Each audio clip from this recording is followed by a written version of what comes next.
exception, Blacklisted Podcast. The opposite is true. I am not wandering around suffering in despair. No, I'm having fun. Fun. I'm laughing. I'm joking. I am clowning around and making fun of everything and everyone. I'm an easy target to poke fun at. Wow, that's ironic. Okay. Well, welcome to our podcast headquarters officially now, as we've just built this fine contraption of a space. 3 years in the making. I started this like 3 years ago. Well, it has been 3 years. Yeah, it's been a while. I think 3 years is the first time I was on it. We were supposed to talk about swimming and didn't. Aggression and getting fucked will really make a man work hard. Be the exception. Wait, like physically getting fucked here? Up to interpretation. Yeah. All right. Well, so I guess what do you guys want to start with? You want to start with off-season training? Well, We're going to talk about a review of Dubai. I think we should. Kyle, I think it's your call here. I think kicking off with a review of Dubai probably would be most appropriate. Well, let's do like a since I guess it's coming out of the off season, we can just do like a review and like our thoughts on the off season right now. Yeah. Okay. And then go into Dubai. Yeah. So I would say basically the point we want to talk about is how to kind of navigate like what the off season is and what do you call an off season and like how do you decide to compete or where do you want to compete? How do you get around training? Like what makes the most sense? I guess we can just start like the beginning of the year. Like you always have Wadapalooza, which is coming up, right? But we'll talk previous Wadapalooza. It's hard. I mean, that's end season, really. So think about it. It's end season, even though it's technically out of season of the game season. We define, I guess, a CrossFit season as the game season, but it's like 6 months of training. Yeah, like even more than that. I mean, if you're coming off of the games, you have Rogue like a month later, right? So that's off season, right? Yeah, and in theory, that should be your off season, but it's not. But nobody takes an off season in the sport. Yeah, no. I mean, I was talking to Elliot Simmons about this actually when I was like on the Echo bike in between workouts in Dubai, and he was like, everyone defines like the season as the game season, but it doesn't make sense. If monetarily, it makes no sense. Yeah, you go to make no money, but you spend almost a year of training just trying to get prepared for it, and most people don't make anything, if at all, break even. And then you're like, wow, okay, so my season I did nothing, but I can do more out of season. Yeah. Why put all this effort into this specifically? So then, I mean, ultimately, everyone wants to have the title of a games athlete. Right, Once you have that, like, I guess it makes it a little bit easier to be like, it doesn't matter as much, but everyone else is just in the hunt for it. Yeah. I think for like to play devil's advocate on that a little bit. So like you're basically saying like, why not just go? Or he was like, why not just go and compete at all these other smaller competitions like throughout smaller? I mean, Wadapalooza is about the same size, right? And it's like it should be a little bit more prize purse, right? Or is it? Overall, it's like it pays out further down, right? Is that what it was? Yeah. But to kind of play devil's advocate is like CrossFit has so much media attention that you're almost like going there for the sponsorships that you're going to get from being at the games, and those can potentially there's like a more stable income, right? If you get a decent sponsorship coming off of the games, depending upon who you are. Right. So I think that's probably like one of the reasons why you're still wanting to train and go to the games is just the publicity aspect of it. So would you say that's more on ego? I'd say it's more on like, I mean, it's probably more of an ego thing, but it's also like a business decision, right? I mean, for sure. I mean, you don't want to skip it. You don't want to miss it at all. But if you look at, and I'll say it from for me, my personal perspective, and there's a few athletes are in the same boat. You make the games and you think, okay, I might get some sponsors out of this. You win an event, you're like, oh, I've got to make some money out of this. Not really. Yeah. So then you're like, okay, I keep doing this. Like at this point, and unless you're a female that competes pretty well, right? You're probably not going to make as much money from sponsors. It's not going to happen that way. So you're looking at prize money, and if you want prize money, you've got to finish in the top 5, top 10, and your 10th, you may be breaking even. Right. So now you're spending all this time. Oh man, finished 11th, got cut, didn't make the cut, didn't make the extra money. now like turn around, train for Rogue. Well, maybe that should have been your focus all year, and you make way more money. Yeah. You know, like, and make the games. Like, not saying not go to the games or not try to make the games, but maybe your focus should be somewhere else. Dan, Yeah, just dropped a cap, and it's gonna be distracting him the entire podcast. Sorry, My fault. Thank you. you couldn't tell we all have ADD. All good. Yeah. For those who are not watching, the Caps returned safely. Thank you, Jocko. Jocko got that for you. Wow, damn, he's fast. Yeah, I think like looking at it from a long-term perspective, because like you like if you are trying to stay in the fitness space, like you should have plans for what you're going to do after you're done competing, you know? And like if you have a big following on Instagram, you're going to be able to transition into whatever it is you're doing after CrossFit a lot easier. So like going to the games gives you followers.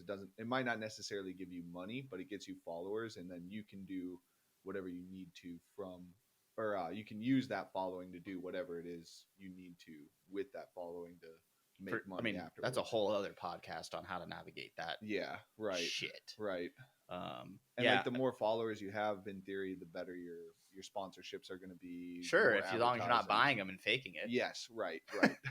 Which there's is what a lot of people stipulation do. to that. Yes. No, I absolutely agree. Just, you know, like you have to understand. Like once, if you've never made it, obviously that's your main goal. You're not like, oh, I want to. I mean, maybe you want to go to some of these competitions, but Wodapalooza is an easier entry, especially because there's opportunity on every level to compete at. For sure. So, I mean, I would say like that's a major competition if you're competitive at all. Like in the off season, it's more of your in season. Maybe you're training for that because also the qualifiers back in October. If you never made the games, you're not getting an invite. You've got to make it. You've got to qualify. Right. So like your season starts in October. Yeah. You've got to be in shape if you want to qualify. Like it's part of it. So you're really start training back in July. Yeah. You know, so all right, your season starts from July, then runs all the way till if you're a quarterfinalist, so you're running into April, from July to April. If you're a semifinalist, you're going July to May. Mm-hmm. So we're looking at almost a full year. Yeah. And then obviously if you're games, you're not. Then now your entire season's different. Mm-hmm. Yeah, it's like a 10-month. 12 or it's 10-month to 11-month season for most of these. Yeah, I mean, unless you keep competing, which some of these guys are able to, and it's insane. I mean, Ricky's competing everywhere constantly. I don't know how he does it. I asked him, and I was like, dude, how are you? I'm, just manage. I'm like, okay, not me. How are you? That makes sense. But he's 28. Yeah. Still able to do this. Still has energy. Just no. Damn. Children. Children. Yeah, children make you old. Yeah. I do think there is like to Elliot's point, like I do think there is like a time and place to that. And like especially once you've established yourself as like a competitive athlete and like you do have the experience of competing on like big stages and stuff like that, I think it does make sense to just train for, Rogue, Wodapalooza, Dubai, like some of those bigger competitions and just make like a different season out of what you're doing. I mean, that's kind of what I'm thinking more of is like that might be, how I want to look at some things. Mm-hmm. Only because it makes a little bit more sense. It makes more monetary sense. Right. Consider, I mean, like I've already been to the games. I love being at the games. Don't get me wrong. It's something you want to be a part of. Right. But if you, again, like this past year, I got hurt in semifinals. My season's done. Right. My season, right? Clarifying the game season is the season. My season's done. However, came out of it, had to be on the demo team, then had all the grid matches, and then had to get ready for Dubai. Like it's okay. Now I've had 0 off season. Right. Yeah. It's a game that you need to be very smart and tactical to play at this point. Yeah. It's no longer I'm just gonna make the games. Right. So I think one observation that I was having this year with a lot of people is like it's starting to get back into the realm of like CrossFitters are having ADD again, and like FOMO's like massive now. It's like coming out again. Like FOMO's massive again. You kind of saw it back in like the 2015, 16 era, maybe 17 a little bit too, where people were like, I need to do everything all the time. And then 18, 19, and kind of 20-ish with like, especially with when sanctionals came out, it was like, hey, you can literally compete year round now. We need to make sure that your season is structured so that you aren't like dying after a year of competing. And I think it's starting to get to the point again where people need to take a step back and be like, okay, it's not conducive for you to do 5 competitions, regardless of their skill ability, over an October to January time period, and then with their qualifiers being in like June and July for some of those competitions, and then go into the season and expect to have like a stellar performance at quarterfinals or semifinals, because you're missing out on so much training at that point in time. And like a lot of competitions are starting in August now.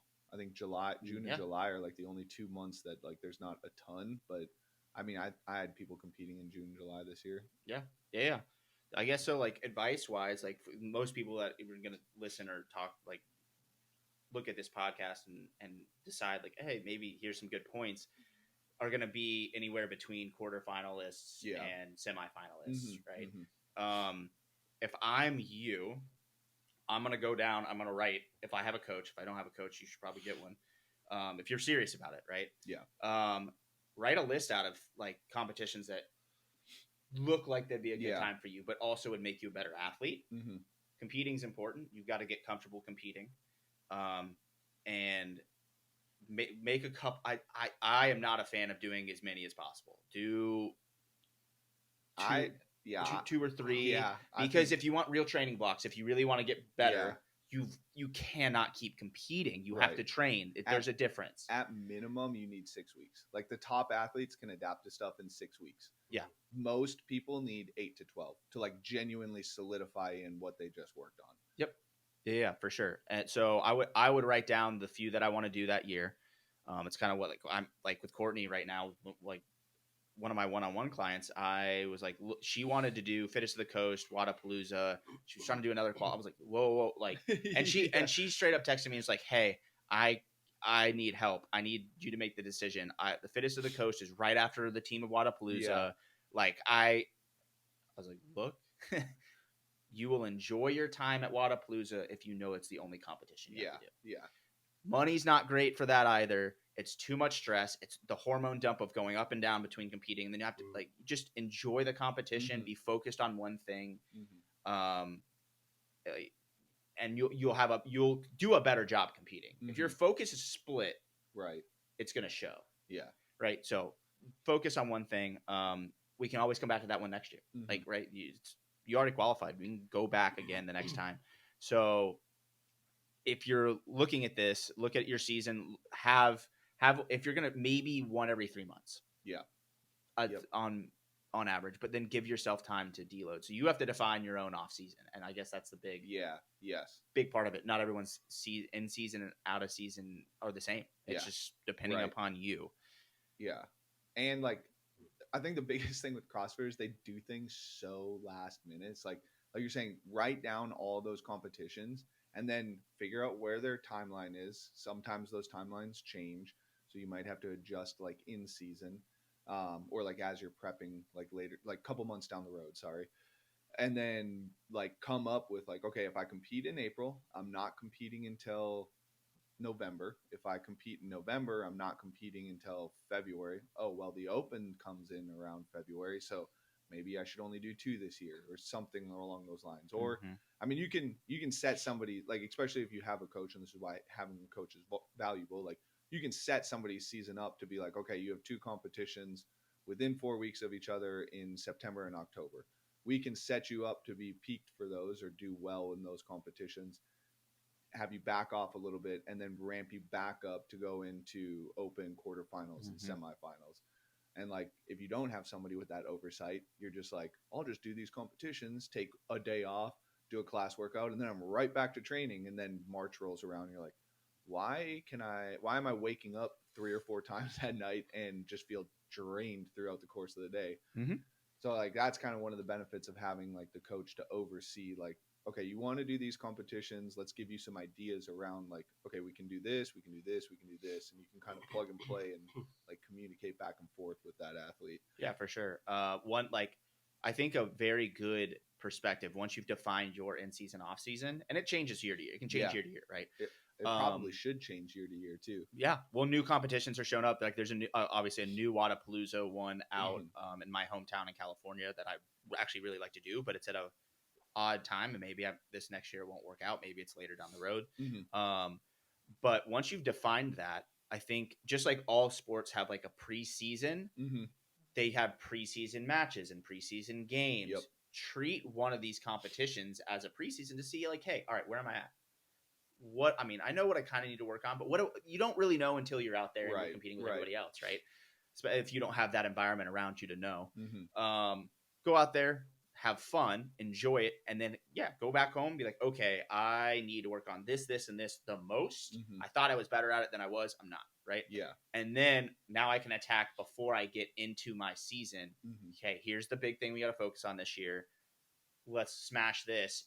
But again, you have to have that your season defined before you can do that. And then you can have an out-of-season comp, but I'm not a big fan of that. Once you defined it, have your downtime, and then you'll be reset mentally and physically.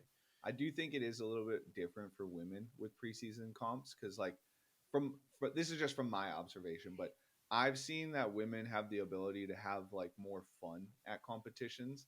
And the guys are just like, I want to fucking go there and I want to fucking win. Yep. At all costs. So like going to a comp, like it's such a foreign concept to me to be like, I'm going to go to this competition and have fun. Cause it's like winning's fun. Oh, so like, but I think women can kind of like, they rationalize that a little bit better possibly. So like they can do sometimes, and in like, depending on if they're burnt out, beat up, whatever, they typically, I've seen them able to do a fun out of season competition, and it does kind of like get them like more fired up and doesn't beat them up as much, if that makes sense. Yeah, I mean, my mentality always was like, why show up if you're not going to win, or like have the ability to win, not going, you know. But like in CrossFit, you don't win very often, and I don't even mean like overall, like you don't even win events very often. It doesn't really happen with how good everyone is. Yeah. So, dude, I did this color run one time when I got out of the Marine Corps, and I showed up to the. Do you guys know what that is? Yeah. Okay, so for those of you that might not know what it is, you go to a 5K, you start with a massive group of people, and throughout the course of the run, they throw dust on you. And I just got another Marine Corps. I was like trying to make some friends, so I was like reconnecting with old high school buddies. Like, dude, we're doing this 5K. You want to come? I was like, yeah, sure. And I show up and it's this color run, and we get to the start line. I'm like, where's the timer? And they all looked at me like I was crazy. They're like, this is a fun run. I was like, running for time is fun. Oh, shit. Dan's done a few of those in his day. However, they were naked in college. Yep. Sweet. Hey man, when you swim, you do weird stuff. This is where we need a podcast director, and then just pop up a video of Dan. I'll do it. Just up above. What's the with the Blink 182 like blackout? So honestly, like on this season creation, like it's subjective, right? Essentially, it's like what you're collectively saying. I'm gonna compare it honestly to the swimming world because I'll start from the top down. Like the top down, it's Olympics or Worlds, right? And Olympics every 4 years, like Michael Phelps and Katie Ledecky, like they train for 4 years essentially, and they don't have like significant shave taper swim meets, which is what we do in swimming. That they do rest a little bit here and there to test what they're missing, what they need to work on, how they can pop off the top times in the world at the moment. So I equate that to kind of like the games level. So the games level people can identify one full year of a season, right? To where their taper occurs when it needs to occur, like before, however long it is right before the games. Now, during the preseason portion of it, the fall, what big competitions are in the fall now? There's a few different ones. TFX. I mean, but mainly like Rogue's the big one. Yeah, Rogue. So like Rogue, I personally view this year as a preseason tester for those who went to the games. It's hard. It's hard. It's hard. So it's really almost a postseason comp. Yeah. Or That's it's your fair. end of season comp. That's fair. I would say some of the, like what you're saying, Dan, like some of the competitions over in Europe are probably that. Okay, that's fair. So let's use Dubai. But they just had Fit Fest in Dubai, right? So have those as kind of a test to see where you need where you think you are, but then you still have time to adjust to what's appropriate for the Open, and you can just train through the Open, train through semifinals, and then really hone in the minor details that are left. Yeah. Now below that, let's say like the semifinals athlete, low level, right? You're almost guaranteed to make semifinals. Then you have 2 separate seasons. In swimming, the higher level of, I won't say the elite, not elite level, but the higher level, they have essentially like 2 seasons. Like collegiately, those are still in college. They have short course season. Then they have all the preseason into the training arc, and that's an anime reference, but training arc, and then but they have a mid-season taper meet in late, or sometimes it's mid to late November, where they see like where their preseason-ish training has hit, and also as the year cycles through, they have their shave taper peak meet in March. It's NT2As, and then they get like a week or 2 off or whatever. Some of them. And then they start training summer long course to where then they go to nationals or worlds. And then like worlds is a primary focus. However, it's more of a, hey, worlds, if they're not already like Olympians already swimming collegiately, like shout out Leon Marchand, who just shattered all American records from in France. Well, not, I guess NC2A records, technically not American records. He's French. Sorry. But so there's 2 season possible structures, right? For those at the semifinal level, like you need to taper essentially for semifinals to maximize that performance, right? In hopes to make it to the games. And then you got to restructure your training again from semifinals to do well at the games. Maybe you're bottom tier at the games, maybe not. I don't know, right? It all depends upon. Would you say it's in the swim world, like you're defining the swimmer is defining that, or their coach is going to define? So thankfully, like swimming's been along for so long that like the USA Swimming structure is that is the company USA Swimming. It's structured short course, long course season. Long course meters is superior because the world actually does it, whereas in America we do short course yards, which is stupid. No, it's American. I feel like I had a dream last night. I think it was literally last night.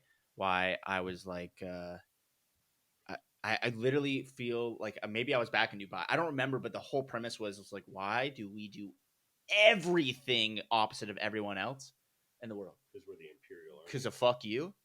Because we're American. All right. I mean, I'm just sitting there. I'm like, damn. It is truly a fuck you. Yeah. Like, you know what? No, we don't like your system. We're just gonna change it slightly to say fuck you. Yeah. Damn. Dude, when America system. walks in, the imperial march starts playing. What? Because we use the imperial system for measurement. God damn it. Damn. Anyway, so like, who's Vader? Huh? What? Dude, wait, don't get. He was so focused. He was so focused. So now getting still part of your question. Sometimes it's the athlete, sometimes it's the coach, sometimes it's both. When they become an adult, essentially it's both, right? Now, I would personally argue in the CrossFit world, adults can't adult, and they have to have the coach decide. Facts. Honestly, like otherwise you end up like us, scatterbrained when it comes. Fair. Scatterbrained when it comes to things, as opposed to just like, okay, I'm gonna hit here, and test everything around it. Yeah, like, you can do local comps. Why the fuck not? Do a local comp. Depends who you are. Yeah. Well, true, but to test like your strategy that you've newly created. I think like pacing structures for sure, and like and like if you were to come up like see a workout at a local comp come up, and we're like, oh shit, we've been trying to figure out how to pace that well. We've been trying stuff in training. Yeah, go sign up for that, and literally our focus for that competition is going to be that workout. Yeah. Like, whatever else happens. Because like that's the same thing in the swimming world too. Like we have dual meets in college and high school where like you're trashed. Like right now, the swim team that I coach is absolutely destroyed physically. We've been doing what we call Christmas training for the past 4 or 5 months. 4 or 5 weeks. Is that like an advent calendar? No, Hanukkah. And so, shit.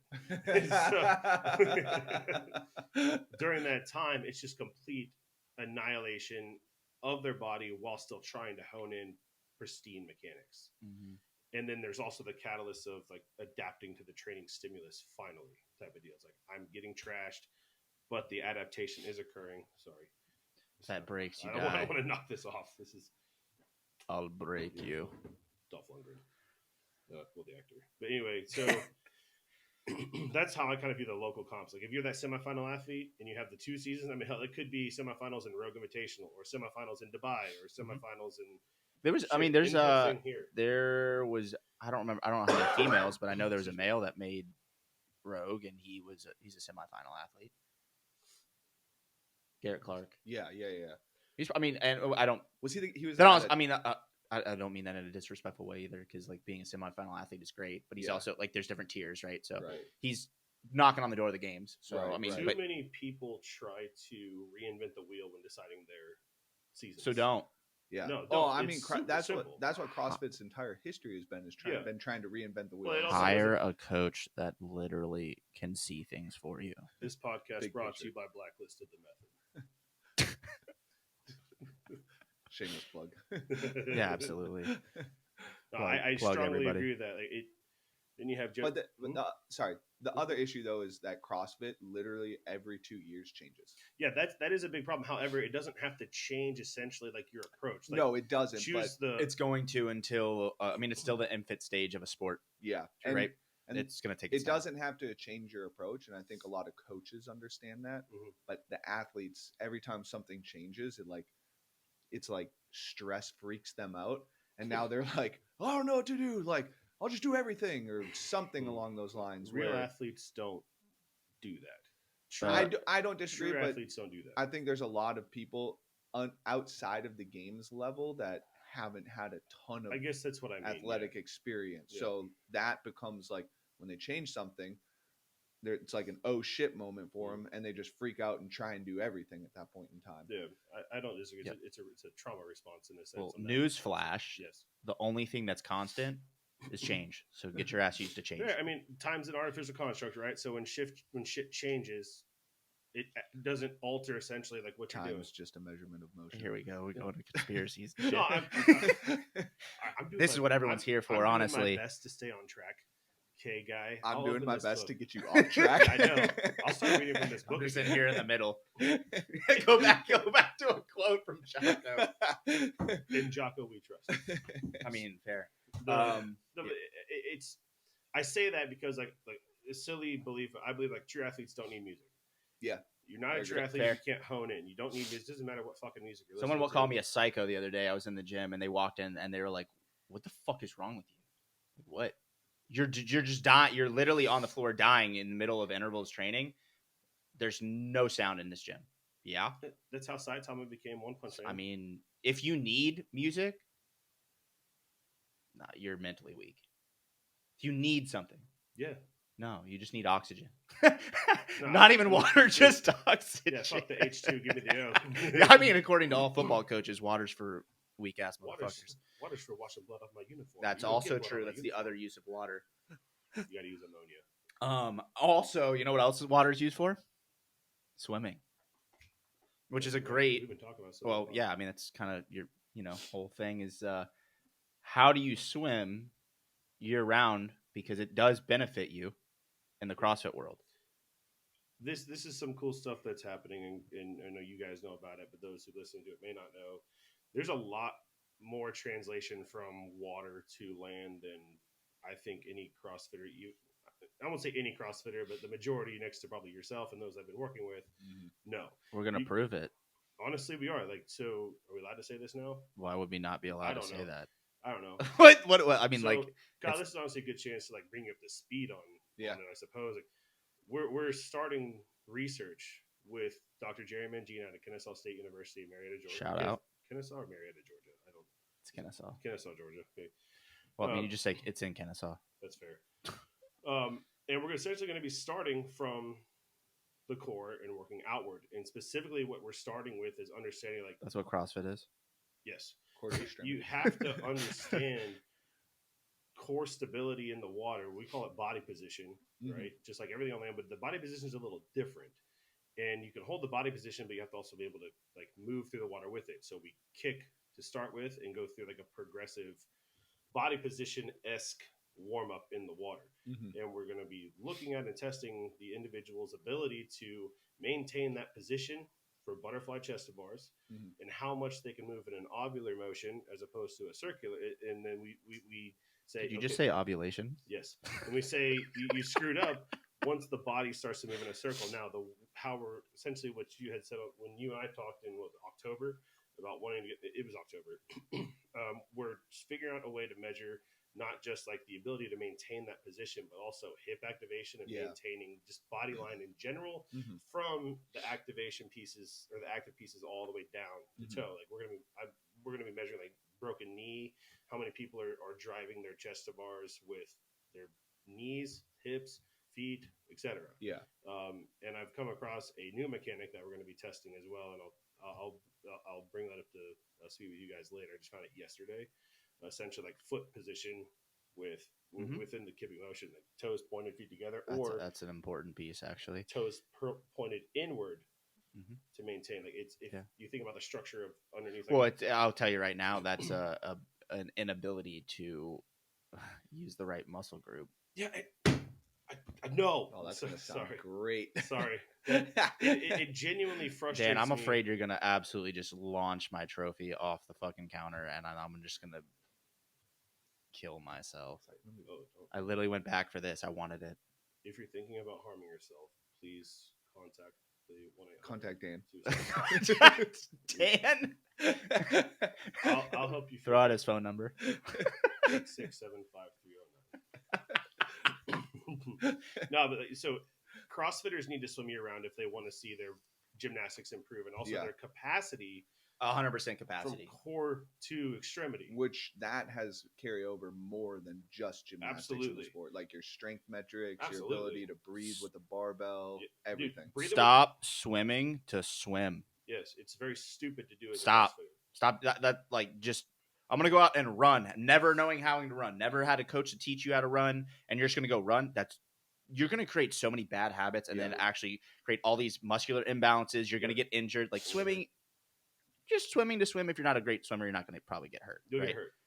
I promise. No, you will get hurt because even though CrossFitters they technically know. Agreed. People aren't going to be able to swim enough. I'm saying, like, that's why elite swimmers can get hurt, right? That's why I say that. But you're not doing yourself any favors. Yeah. Like, stop just being like, oh, I'm just going to go swim 1,000 meters. Why? With shitty mechanics? With shitty mechanics, like, and more so than anything. And I say that because that's what I did. Yeah. Don't do that.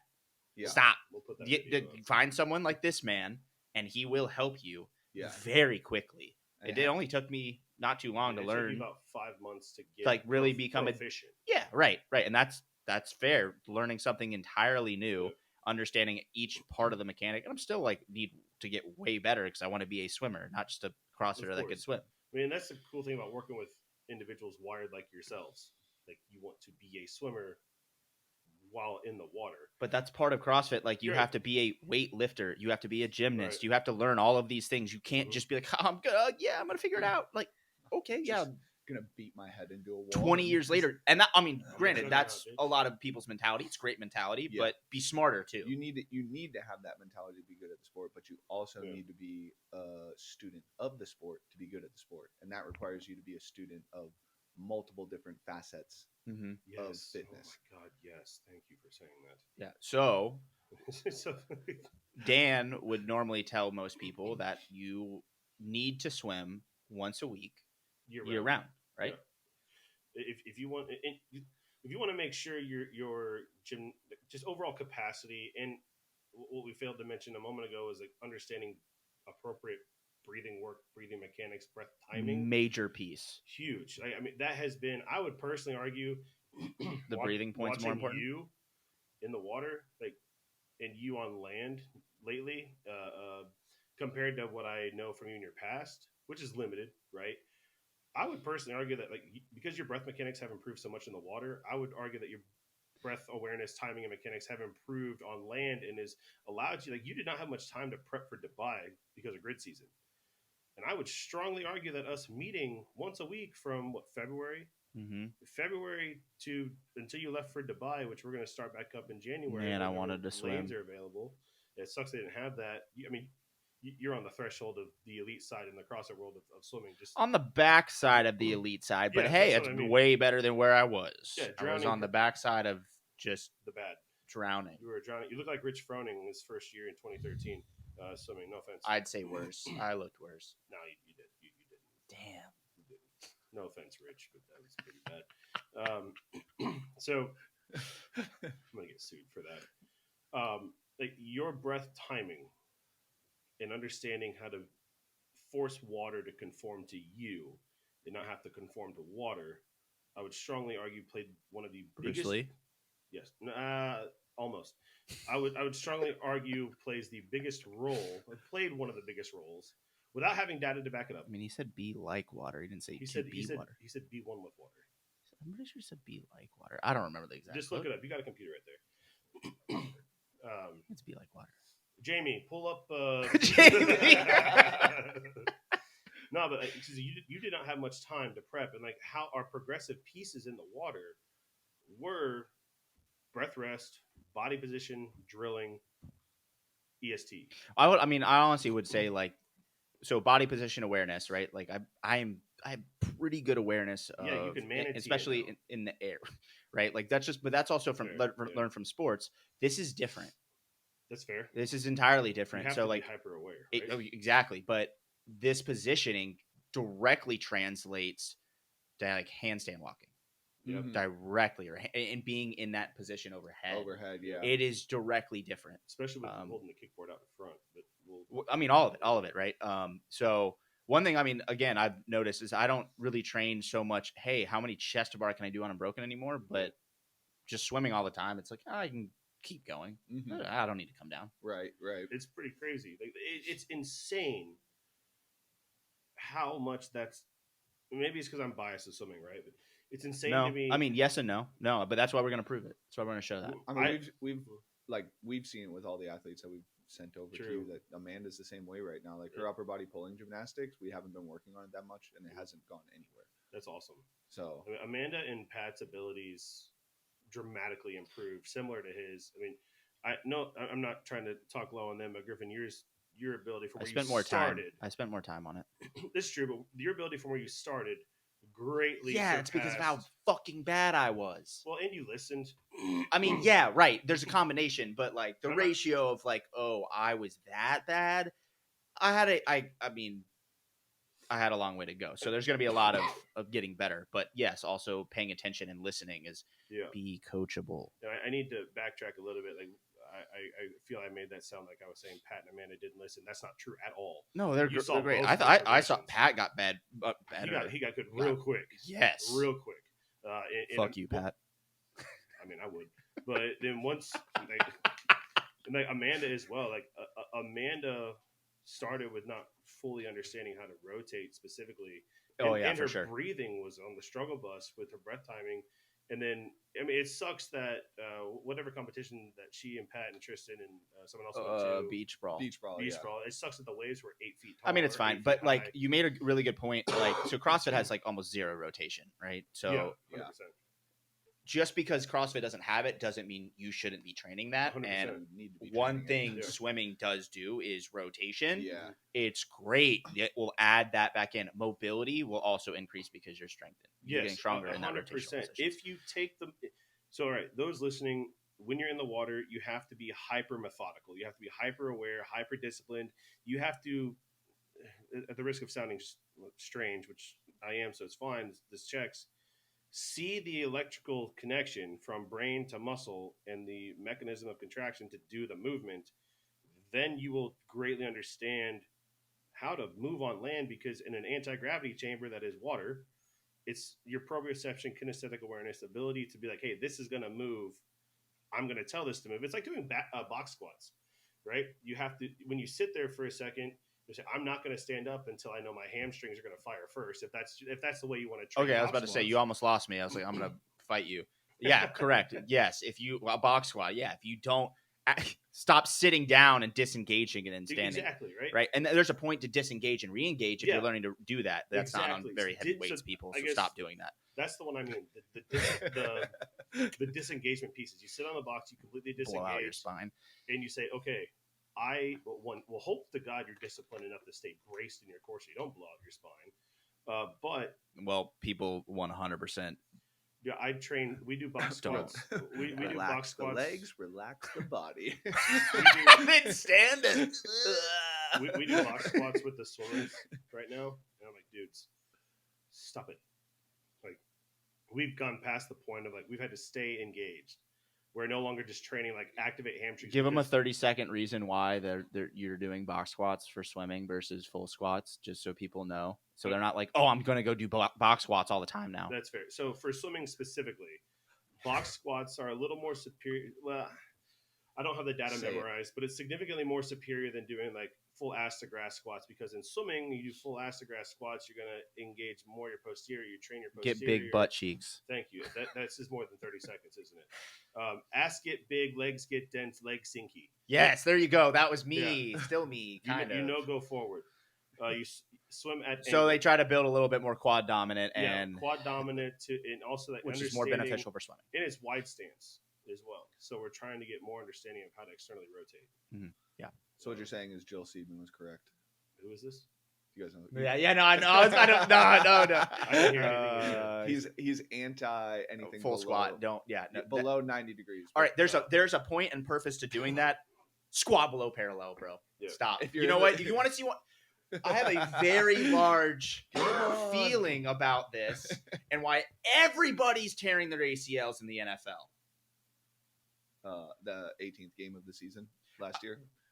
Yeah, but also like people have been tearing their ACLs all year. Like game 4, 5, 6, 7, 8, 9. Right. Dude, there's more injuries, especially with their knees, than I've ever seen. They would get prison body.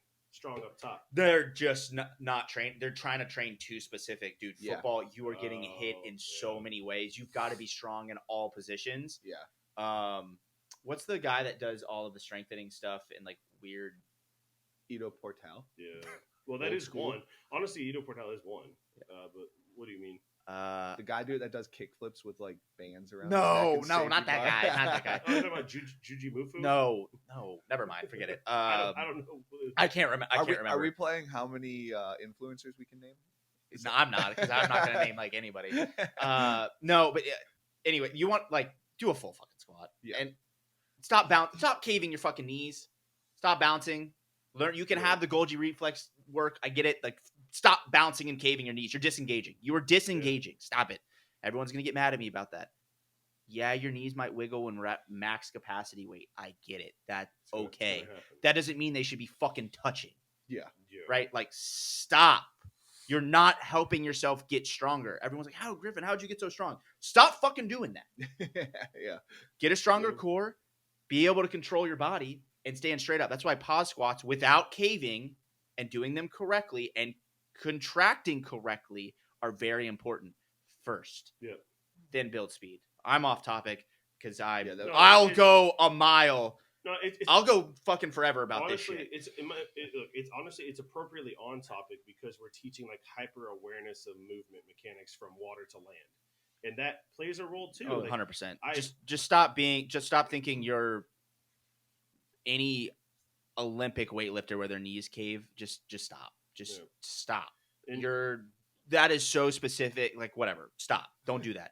Yep. Do shit correctly. But I don't do everything right either. So the Olympic lifter also probably spent 8 years doing things correctly before you see them do that. Yeah, for sure. I mean, they're at max capacity again. That's right. It's gonna happen. Right. Like, I'm not main training, but yeah. So then train correctly in the water, and will also translate directly as well. Hire a coach. Learn to fucking swim. Yeah, you have to be forced to stop being stupid. The 8-year reference you just made with the Olympic weightlifter doing things correctly, that is a fucking perfect thing because in the water you have to force yourself to do the gymnastics basics correctly to do well in the water. So recap of exactly what Dan is saying here is swim year round once a week minimum. Do it correctly. How to do it correctly? Hire a swim coach that actually knows how to coach swimming. Don't just hire your buddy down the road. Sign up for the blacklisted swim product and get feedback from me on it. True. You could do that. It's a good plan, but probably the best plan. I mean, yeah, whatever. But if you're going, I mean, there's plenty of swim coaches. If you're like, I just hate this man, or maybe you're like, I love this man's beard. Maybe that's why you sign up. It's probably a smart idea. You will get better at swimming and better at CrossFit. Just saying. I guess last thing is let's wrap up Dubai. It's going to be empirically backed. Is the last thing to say. Oh yeah, 100%. So the stuff we're going to we're doing is we're going to test it to show like, hey, like this really works and this will data driven. It can be published, not some bullshit that someone put on social media and said, "Oh, I've been doing this, so it works." So there you go. Yep.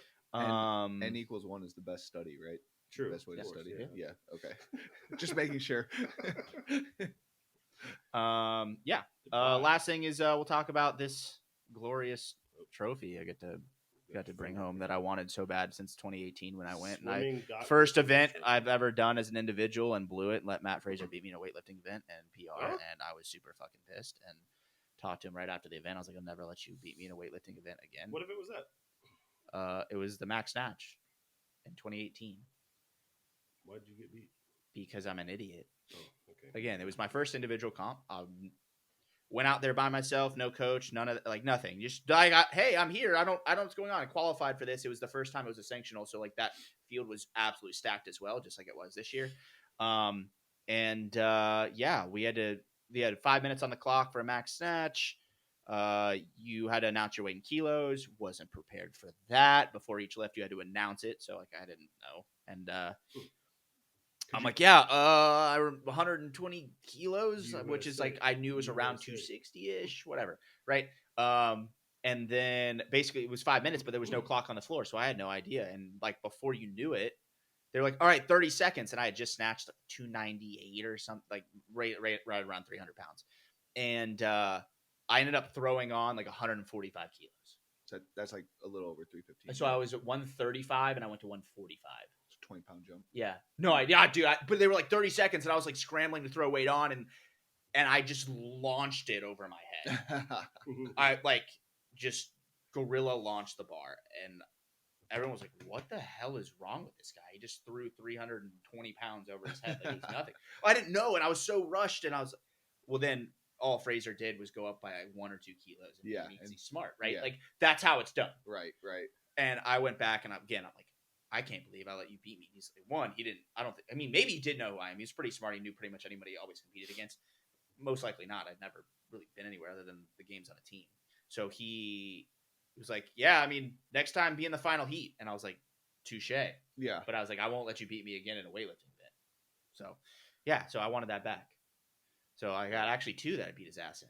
That one and that one. He's beat me in every other event. You But beat his ass. yeah. He beat me in everything else, but at least I could do that. Clap them cheeks. Jesus Christ. You're the one who said you beat his ass in. I love you, Matt.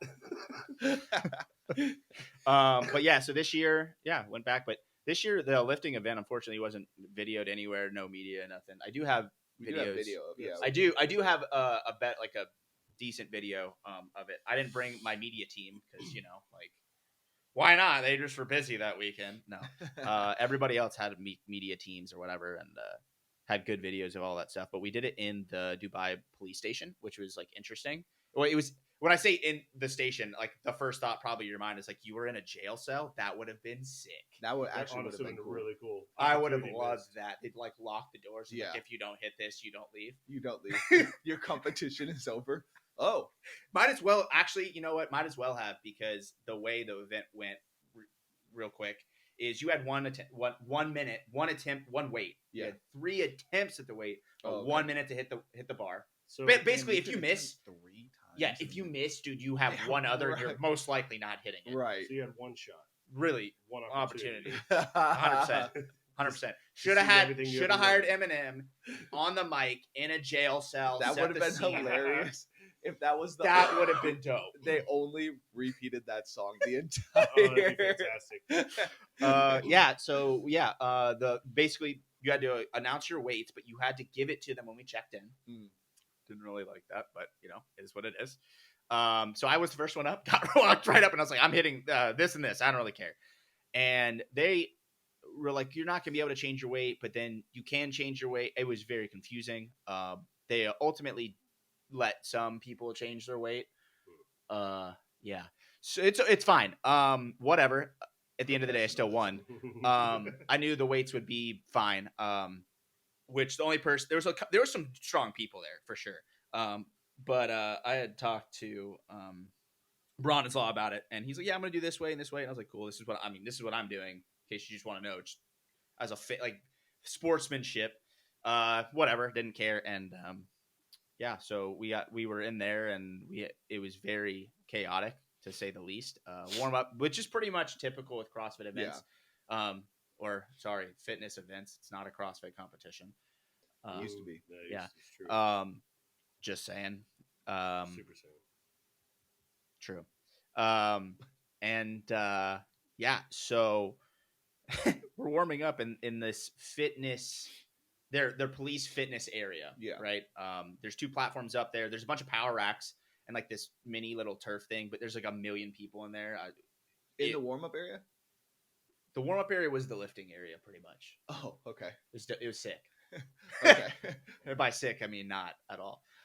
So yeah, we were in there and like basically couldn't get a bar to warm up. You couldn't get like the weights. It was just, it was rough. So they had 1 male, 1 female go up to a platform at the same time and lift. Next lift. So it's like 30-second intermission between the 1-minute lifts, right? Just to keep it on schedule. But you really didn't know like when you were going because you didn't know what everyone was lifting. Luckily, I knew my weights were going to be at the top, so I knew I was going towards the end. Right. So then I could at least kind of plan my warm-ups, but it was really hard. It was just, you didn't know how many people. They wouldn't tell you how many people. It was tough. It's a tough way to navigate around competing on a lifting event. So nothing like an Olympic lifting like event. super like Yes. Nothing like an Olympic lifting event. So anybody that's like, oh, some of those dudes aren't that strong. They only got 1 attempt. And if you missed, you were screwed. Yeah. Plus you didn't know you didn't know when or how, So it was very much kind of like, hey, let's lift and move on situation. But whatever. Snatch was easy. Clean and jerk was easy. Clean was super easy. Snatch is usually easiest.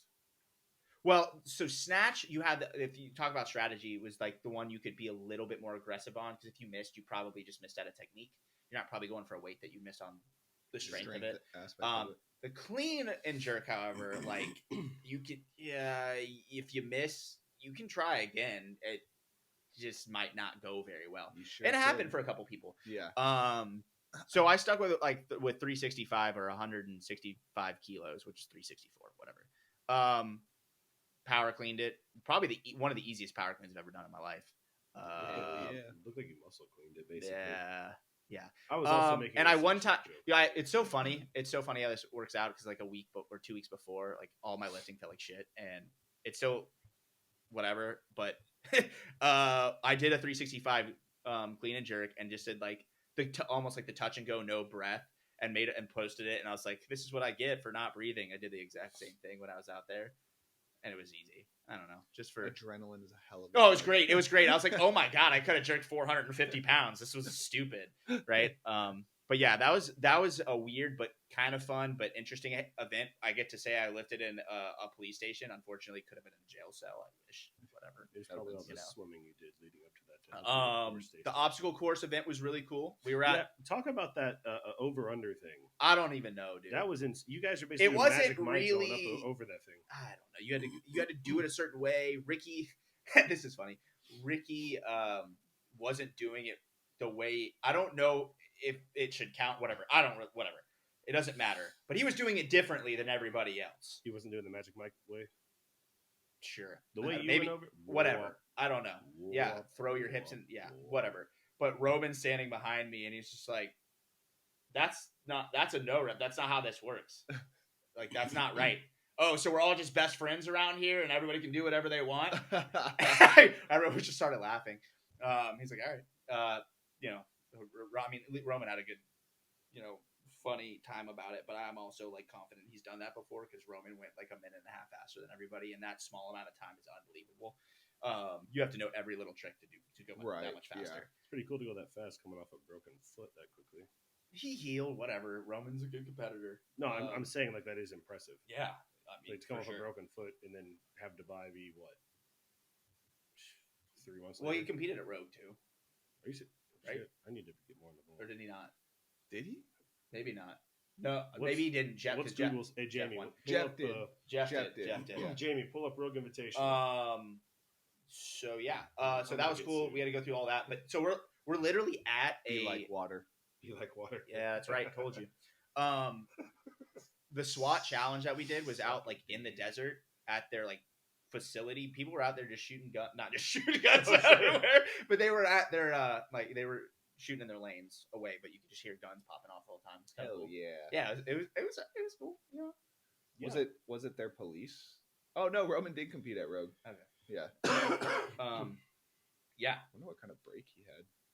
I don't know. That's why I'm saying, like, It I don't was know how probably Ricky, just a like, hairline Ricky the fracture week or something. before was in Australia. Yeah. So was Chandler. Chandler was there too. Yeah. It was probably just a hairline fracture because those heal pretty quick. Yeah, and you can't do anything on those. But the SWAT event. Yeah, it was cool. It was just it's a cool like mark to check like, hey, I did that, you know, whatever. It was a cool experience. I did like the obstacle course. I will say I'm pretty sure people knew where it was and knew certain things that I didn't know because I'm not one of the cool kids. You know, there's people that program the workouts that work with athlete camps, and then those athletes that were there already knew the weights and things. Like for the front squat EMOM that we did, which was one of the hardest workouts I've done. One of them, top 5 for sure. But you're also pushing yourself against the other fittest people. The weight wasn't heavy enough for my liking, only because it would separate, right? That's true. It was heavier. I would separate. It was not heavy enough to do that. What was the weight on it? 205. That's right. It's just not heavy enough. No. 275 or 255. That would have. Well, 60 of them wouldn't have happened. Nobody would have finished that. Well, I mean, they probably would have dropped the reps down, but I feel like 245 to 255 range finished for sure. Not in 3 rounds though. That would have been a 4-round finish. For sure. I mean, because that's kind of what I tested. I took a guess at 245. Everyone else already knew what the weight was. I had no idea. But then they also apparently knew that it was 60 for time, not just a random, as many as you could do. Right. So that that's a whole different game, whole different workout. Brian Friend came up to me before the workout and was like, "Hey, I got you for this one." And in my brain, I'm like, I mean, I'm good at squatting, but it's not heavy enough. I don't know why you're picking me. I would pick someone that has a higher endurance capacity, just muscular endurance. Yeah, not overall strength. It's just not heavy enough. Even though it sounds heavy to people, it's not at this level. Right. No, I feel like 275 for 30 would have been more appropriate. Honestly. 30. We need more 30. 50. Yeah. It would. Yeah, and that would have been disgusting. Oh, for sure. And I'm all for it. Like that sounds great to me. It's terrible, but what happened with that workout is everyone pushed. A lot of people went for it. If you didn't make it through that 3rd round on those front squats, you weren't probably going to finish the workout because you went and gave everything you had. So you're not going to go back and do this 25 toes bar, which happened to a lot of people. You took a shot. It didn't pan out, right? This event didn't really count for anything, so that's okay. But the aftermath was worse than acid bath, 100% in 2018. Way worse. Everyone was trying to stumble across the finish line. Yeah. It was rough. I was down. I could not move. I couldn't think. I was not blackout. I got in the ice bath immediately after. My biceps started cramping, which I guess was from I don't know, the day before of the obstacle course. Don't be heavy for obstacle courses, by the way. I'll take that into consideration. And yeah, that was just weird. I couldn't think. Luckily, I had Lauren there from RPR to help fix me up because I was fucked. But then we had to turn around. Had no time to turn around and go do the sprint workout following after, which was the 15 cal C2 bike, 10 burpee box jump overs, and a 30-foot-ish, 60-foot. I don't remember Husafel with the 200-pound bag carry across the line. It was elimination style, but we only had 30 minutes of rest right after. Being the final heat, we got screwed. It just was what it is. And we went out there, and so obviously final heat's going up, and because they're doing elimination, it's just going to shorten the rest time and everything. And we go out there, and I'm an idiot. Should have rolled my shorts up. Didn't. Got stuck on the bike. There's a video. I'm reaching for the handles, but my butt is off the seat. My feet are kind of on the pedals. I couldn't hit it. Got on there and just cranked the bike to catch up. And obviously that's not smart. You're trying to pace this hard, but not too hard, so you don't get eliminated and move on. And I had to give everything I had to catch up. Caught up, was fine, and made it into the 20th spot when they cut. Well, that screwed me again because then I put me into the direct next heat. So I only had maybe 90 seconds of rest before you're going again. And went again. And then, all right, I'm well, made it, sick, whatever. go, my bike's not on. I'm on the bike and it's the monitor's not on. And I'm like, yo, Judge, like, what? What? And I'm pedaling, and he's like, just keep going. And I'm like, okay. And then I hit the button to turn it on, about 5 seconds behind, and I'm at over 4,000 calories on the bike an hour, trying to catch up. Somehow actually caught up to a few guys beside me and beat them off the bike. No idea. Hell yeah. But then I got on the burpees, and I was like, I can't. Goodbye. My legs are fucked. I redlined earlier. I just went, re-redlined. It was just a shit show. It's okay. Like, shit happens in competing. But that was, fuck. That's all I got to say about that. Fair. At least you beat a couple guys off. Yeah, sure. Of course. Yeah. And then, what else? We had a bunch of other fitness things. The Pixel workout. They had to take out the Pixel? Pixel, sorry. Oh, yeah. Oh, no. That was the deck to squat workout. We Was skied that- instead of run, but Was that before the front squat workout? no, this No, was later. after, yeah. Was that- Yeah, I don't know. I'm pretty sure because of the constant stuff on Saturday night of being so crammed and so just obliterated everything out of my system, I couldn't recover the next day. I also like sleeping, traveling that far. Yeah.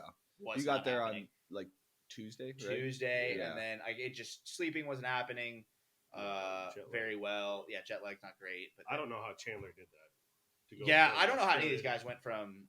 Australia to Dubai and being able to, because Chandler got there the day of. Yeah. Really? Yeah. Yeah. No, the evening before. Excuse Yeah, me. they got. I What's mean, the they didn't. Yeah, time they didn't have a ton. difference? Like just traveling and doing that's really tough. But yeah, I mean, it was a rough time. And so then Sunday was just my forearms exploded trying to hold the kettlebell and the deck squats. My lungs. It's not like a lung workout. I just hadn't done those very often. Not a great time. They also changed the standard. You couldn't bring your feet up, so your feet had to stay on the floor. They couldn't come off the floor at all. So then, like that changed how you had to hold the kettlebell and that hold it really workout tight. looked bicep and forearm. Well, 100%. miserable. I could, yeah, that was it. Once they were gone, I was like, I can't hold on to the kettlebell, and I'm going to drop it on my forehead. Did they force you to curl the kettlebell up? You had to bring it up to your chest, and a lot of people got away with keeping it down by their belly button. I'm not going to name names because like some people were like just leaving it down there and kept going. Yeah, I did notice. Dude, do until you're told no. Yeah, 100%. Yeah, there's people got away with a lot of It's stuff. just albeit. insane. That complex ish with the kettlebell.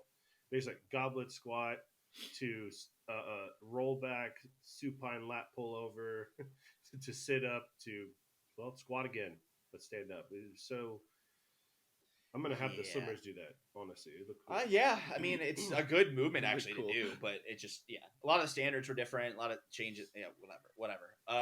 But yeah, that made that really difficult. Fucking tested a lot of. Did you feel like that movement alone, that kettlebell squat, Screwed the whole workout for me, 100%. Yeah, okay. It just looks so fucking. 100, hard. no, that was it. Like that was the workout that ruined it for me. It was That was 50 reps, right? No, we could do No. 20 and then come back and do 20 Yeah. for Oh, it was the deck another squats. 20. Oh, okay. But you did 30 devil's press with the 70 before that. Yeah. Right. You did all the eight jumps were fine. But whatever. Yeah. The devil's presses were fine too, but then it's like grip. We just did a bunch of grip. Yeah. Whatever. And that's part of the. I mean, that was the workout. No big deal. I was like, whatever. I can't move. I got nothing. I can't. I just don't have anything left. Did anybody fuck their ankles up on the A squats? I don't think so. With that tiny little. I don't think box? so. I think it was okay. Yeah, that's good. They're all athletes there, Dan. Are they? Yeah. I'm Then we gonna get then we swimming now. directly turned around and went into another forearm. Yes, sir. That was your best one. Dude, everyone out there had like nothing to give. Like a bunch of us tied. Was that the cleans. The cleans and And the carries? and the carries. Like nobody had any juice like Mhm. left. Ricky did. yeah? Anyway, so we all were out there. We're like, how?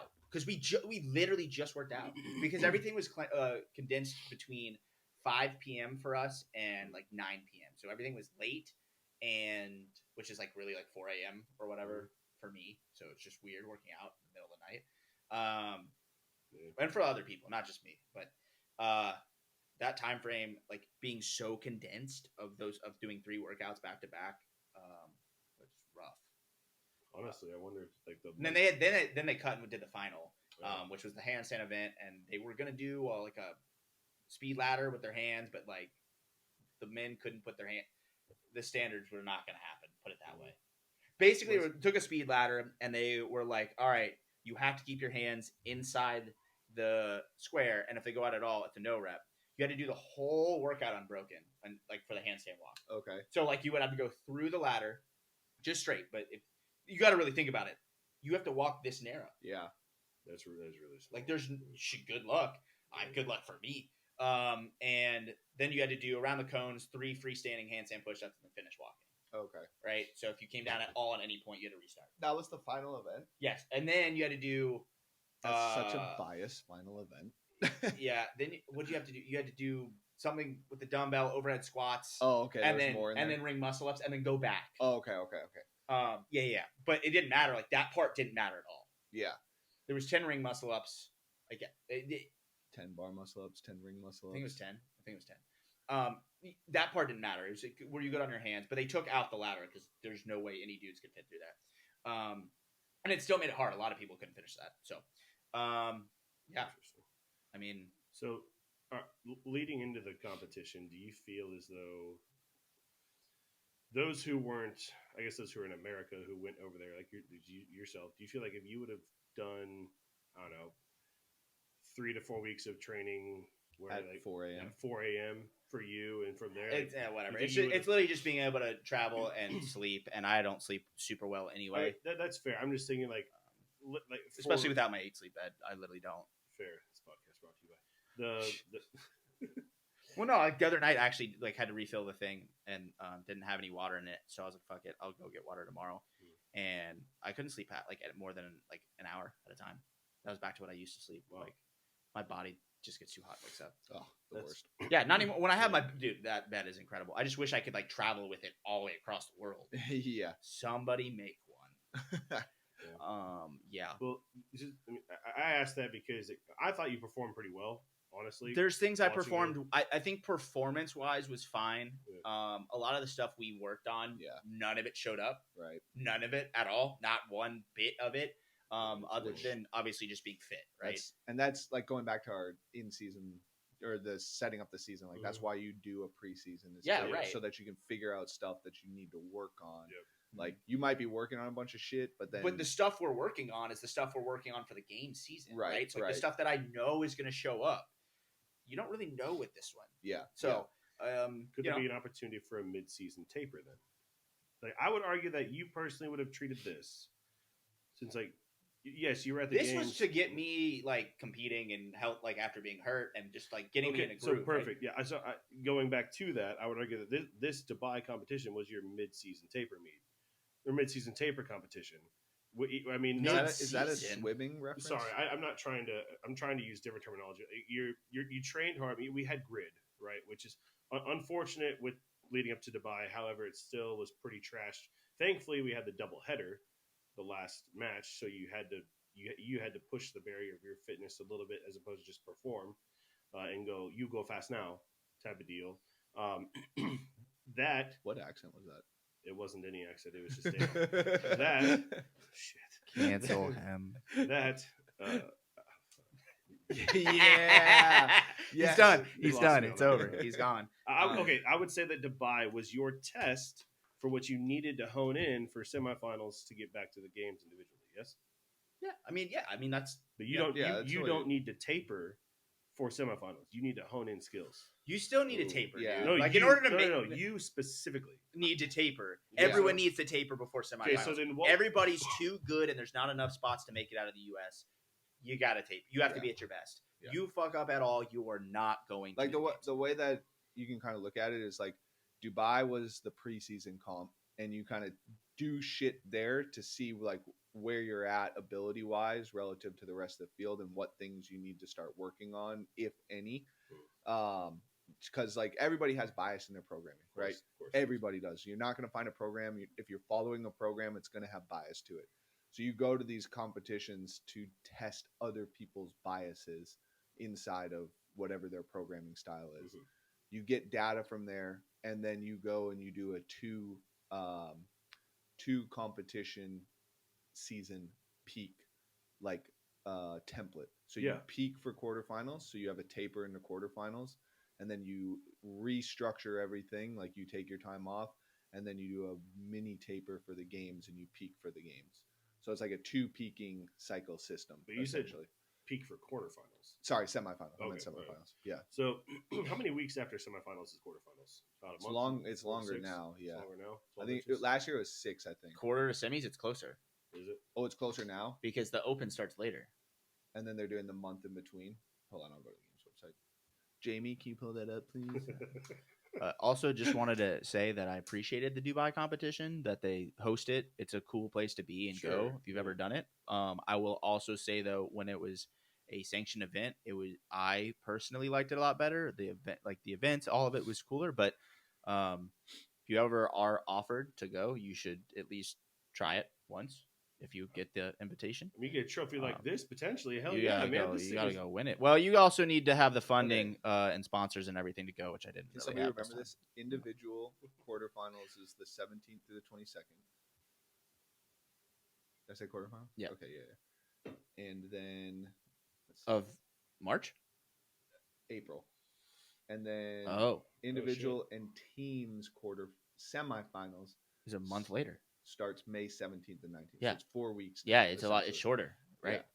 Yeah, But so it's yeah, condensed. North America is 5 weeks. West. North America East is 6 weeks. Okay. And then Yeah, North America East is 6. West is 5. And Yeah. then everybody else is, which is Europe and Asia, is Eurasia. 4. Yeah. Cool. Yeah. I mean, of course, you appreciate the Dubai competition. It is a great competition. It's fun to watch. Honestly, they had some streaming issues early on, like with you couldn't hear the commentators like I said, but that's going to happen, right? But honestly, as a spectator, I thought It's just a prestigious event. I mean, Sure. I don't have the funding to go constantly. Real gold. I did get a gold bar. I said I was going to get No, a you gold did. bar Did this you really? time. Yeah, but I mean, it's little, but I don't care. I Doesn't wanted matter. it. It's Gold it's bar's 1 a gram. gold bar. I just wanted a gold bar. Just Yeah, needed it. When the Needed it. apocalypse happens, that's going to be important. It's like $67. Yeah, but when the apocalypse happens, or if They inflation were keeps going selling the a way it is- kilo gold bar worth $72,000. A kilo. I was like, "Oh, who's got the cash for this?" You You can't just you snort could throw it this. at somebody and kill them. went into Was this Dubai. in the airport? Yeah. Why is that the statement? Well, That's so they said? they used to have like they used to have vending machines with gold bars. I couldn't find them anywhere, but I knew That's they were awesome. there, and I was like, "Well, can't find them." I tried. I searched a lot of places, and then obviously at like the duty free in the airport, I was like, "I bet they have it," and they had the jewelry and gold and stuff, so we got it there. It's still roughly the same price everywhere. Yeah. Duty. Yeah. So yeah, hell yeah, gold bar. I want to go to Dubai next time. Dibs. I mean, all right. Well, if You said something about the I sponsorships. go back, I need money and sponsors. I am not paying for it again. I cannot do that. It's not Paying a thing. for it by winning a weightlifting competition Didn't pay for it all. there. Win an event, don't pay for it all. Yeah, I mean they didn't pay out the same that they used to. They only paid out to Oh. 6th place. yeah. We got $500 for going, but like that covered But it used to be 1,000 for going. 1,500, I believe. Oh, they bumped it up to 1,500. I think that's what I got when I Yeah. went. That to match inflation.